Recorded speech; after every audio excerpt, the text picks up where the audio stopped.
امریکہ پاکستان کے سب سے بڑے تجارتی شراکت داروں میں سے ایک ہے۔ پاکستان امریکہ کو کیا نہیں بیچتا؟ گھریلو ٹیکسٹائلز، بستر کی چادریں، تولیے، سوتی کپڑے، ٹی شرٹس، جینز، بنے ہوئے ریشمی کپڑے، چمڑے کی اشیاء، جیکٹس، دستانے، جوتے، سرجیکل آلات، کھیلوں کا سامان، چاول، قالین، سمندری غذا اور زرعی مصنوعات، کیمیکلز، حتیٰ کہ ادویات تک پاکستان امریکہ کو بیچتا ہے۔ تقریباً ہر سال $8 بلین پاکستانی برآمدات کی مد میں امریکہ سے پاکستان آتے تھے۔ ان اشیاء پر امریکہ کی طرف سے 29% ٹیکس لگ جانے کے بعد مجھے تو یہ $8 بلین برباد ہوتے ہوئے نظر آ رہے ہیں، کیونکہ یہ چیزیں امریکہ میں بھی بنتی ہیں مگر پاکستان سے آئی ہوئی چیزیں زیادہ سستی تھیں۔ اس ٹیرف کے بعد امریکہ کی اپنی بنائی ہوئی چیزیں ان سے سستی ہو گئی ہیں، سو اب لوگ یقیناً انہیں خریدیں گے۔ امریکہ نے خاص طور پر پاکستان کو نشانہ نہیں بنایا بلکہ عالمی کاروباری جنگ کا آغاز کیا ہے اور پہلا معاشی بم چلا دیا گیا ہے۔ چین نے تو جوابی حملہ بھی کر دیا ہے۔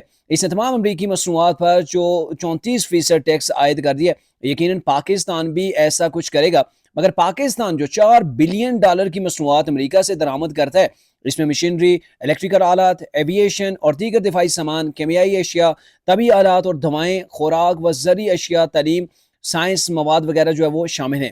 ان اشیاء میں 80% حکومت پاکستان خریدتی ہے، یعنی یہ معاملہ بھی گڑبڑ ہے۔ امریکہ نے کچھ پاکستانی سامان کو ٹیکس فری کیا تھا جو 2020 میں ختم کر دیا گیا۔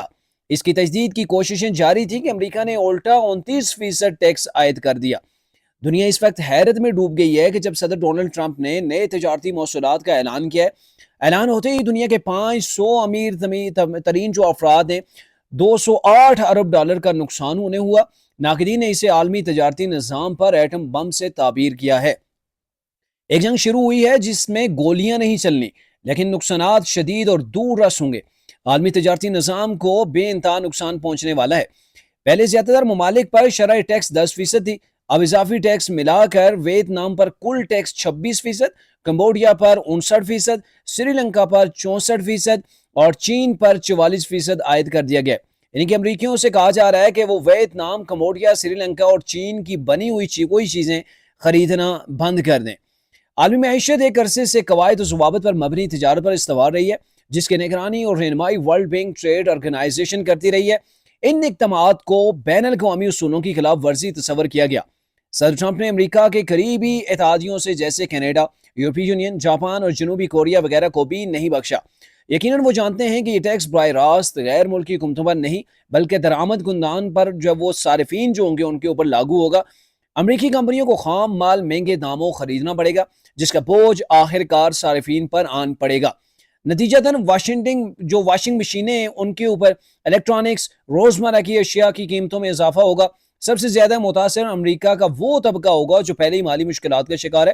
مثال کے طور پر آئی فون کی قیمت میں 44% کا اضافہ ہو جائے گا، کیونکہ آئی فون بنانے کی فیکٹری چین میں ہے۔ صدر ٹرمپ کو یقین ہے کہ اس ٹیرف کے بعد بہت سے امریکی بزنس اور فیکٹریاں جو چین یا دوسرے ممالک میں شفٹ کر دی گئی ہیں واپس امریکہ آ جائیں گی اور امریکہ اپنی صنعتی عظمت دوبارہ حاصل کر لے گا۔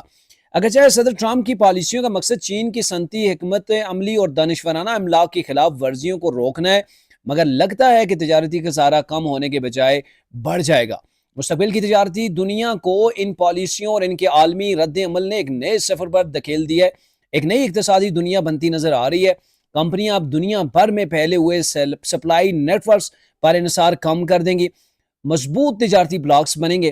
اب ممالک عالمی اداروں کے بجائے علاقائی تجارتی معاہدوں کو ترجیح دیں گے، جیسے ایشیائی ممالک، بین الاقوال کے ممالک، امریکہ، کینیڈا اور میکسیکو کے آپس میں معاہدے۔ چین کے تجارتی قیادت میں اضافہ ہو